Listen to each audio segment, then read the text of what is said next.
अब जान लेते हैं कि साहित्य में इन्होंने क्या प्रगति की।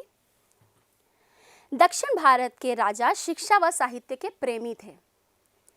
संस्कृत और तमिल के अलावा स्थानीय भाषाओं जैसे कन्नड़, इसकी भी बहुत उन्नति हुई। पल्लव शासकों के समय संस्कृत भाषा की विशेष उन्नति हुई।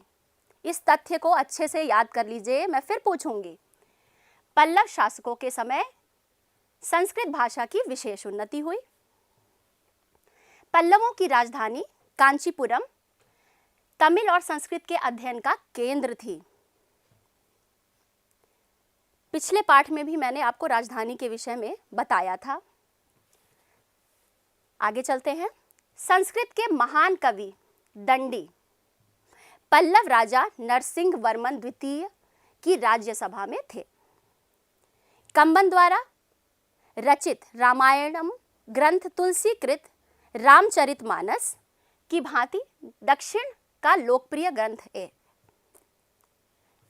कंबन द्वारा रचित रामायणम ग्रंथ तुलसीकृत रामचरितमानस की भांति दक्षिण का लोकप्रिय ग्रंथ है। अब हम जानने की कोशिश करेंगे कि इनके आय के स्रोत क्या क्या थे। इनके आय के स्रोत थे व्यापार व कृषि। दक्षिण भारत में मसालों का उत्पादन बहुत अच्छा होता था।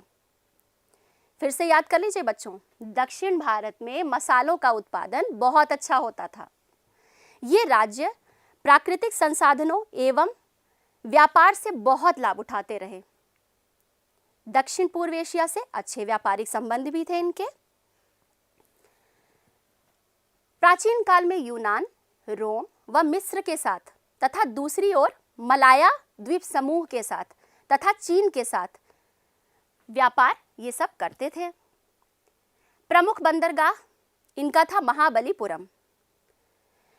बंदरगाह वाणिज्यिक दृष्टि से बहुत ही महत्वपूर्ण होता है, क्योंकि यहाँ पर आके नौकाएं और जहाज ये सब टिकते हैं।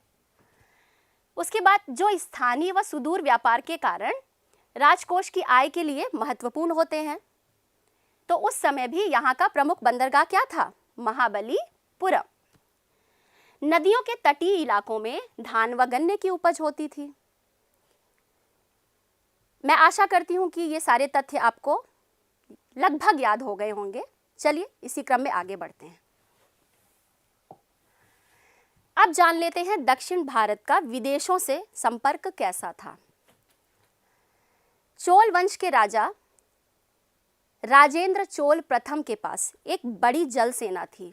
जल सेना, थल सेना और वायु सेना, इन शब्दों का जिक्र आपने पहले भी सुना है ना।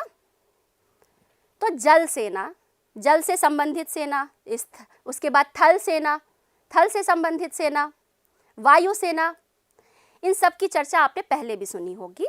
तो आगे बढ़ते हैं। चोल वंश के राजा राजेंद्र चोल प्रथम के पास एक बड़ी जल सेना थी। उन्होंने दक्षिण पूर्वी एशिया के भूभागों लंका, निकोबार द्वीप, मलाया तथा मलाया द्वीप समूहों में संपर्क बनाए। पिछले पाठ में भी मैंने आपसे लंका की चर्चा की थी, श्रीलंका की, याद आया ना। तो दक्षिण पूर्वी एशिया के भूभागों से के अंतर्गत लंका, निकोबार द्वीप, मलाया तथा मलाया द्वीप समूह से इन सब ने संपर्क बनाए। भारत के व्यापारियों ने पड़ोसी देशों में बस्तियां बनाई। भारत के पड़ोसी देशों के नाम भी आपको पता ही होंगे, जिसके अंतर्गत मैंने श्रीलंका की भी चर्चा की थी। कुछ बौद्ध प्रचारक भी विदेश गए। विदेशों के स्थानीय लोग इनसे प्रभावित होकर भारतीय विचार, कला व रीति रिवाज अपनाते गए। पल्लवों ने सुमात्रा में बस्तियां बनाई, जो भारतीय संस्कृति के प्रसार का महत्वपूर्ण केंद्र बन गई।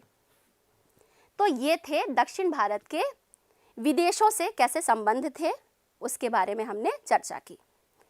इसी क्रम में हम आगे बढ़ते हैं और जान लेते हैं कि दक्षिण भारत का विदेशों से संपर्क के कुछ और तथ्यों को यहाँ पर साझा किया गया है, जिसके अंतर्गत कंबोज अर्थात कंबोडिया और चंपा के शैव शासकों ने कंबोज को संस्कृत भाषा का केंद्र बनाया। इस तथ्य को अच्छे से याद कर लीजिए। संस्कृत में असंख्य लेख लिखवाए, भारतीय स्थानीय लोगों से घुल मिल गए, भारतीय कला, साहित्य एवं भाषा का विस्तार हुआ। आज भी इसका प्रभाव वहाँ की स्थानीय संस्कृति पर देखने को मिलता है। तो ये थे दक्षिण भारत के विदेशों से संपर्क कैसे थे, इसके बारे में जानकारी। आइए अब इसी क्रम में अंकोर वाट के मंदिर के बारे में चर्चा कर लेते हैं। अंकोर वाट का मंदिर कंबोडिया में स्थित है। यह मंदिर विश्व की धरोहर में से एक है। इसकी दीवारों पर रामायण और महाभारत की कहानियां उभरी हुई हैं। मैं दोबारा दोहरा देती हूँ, अंकोर वाट का मंदिर विश्व की धरोहर कंबोडिया में स्थित है। इसकी दीवारों पर रामायण, महाभारत की कहानियां उभरी हुई मूर्तियों में अंकित है। यहाँ पर दृश्य में भी आपको अंकोर वाट का मंदिर दिखाया गया है। आइए अब जान लेते हैं भारत का विदेशों से संपर्क। इंडोनेशिया में आज भी रामायण की कहानियां बहुत लोकप्रिय हैं। आपको भी रामायण की कहानी अच्छी लगती है ना? टीवी पर भी देखा होगा और रामलीला में भी देखा होगा आप में से कई लोगों ने, है ना? तो इंडोनेशिया में भी आज रामायण की कहानियां उतनी ही लोकप्रिय हैं। वहाँ की जनता इस पर आधारित लोक नाट्य खेलती है। इंडोनेशियाई भाषा में आज भी संस्कृत के कई शब्द हैं। संसार का सबसे विशाल बौद्ध मंदिर भारत में नहीं अपितु बोरोबुदुर इंडोनेशिया में है। यहाँ पर आप चित्र में भी देख पा रहे हैं। यहाँ दृश्य में आपको बोरोबुदुर का बौद्ध मंदिर दिखाया गया है।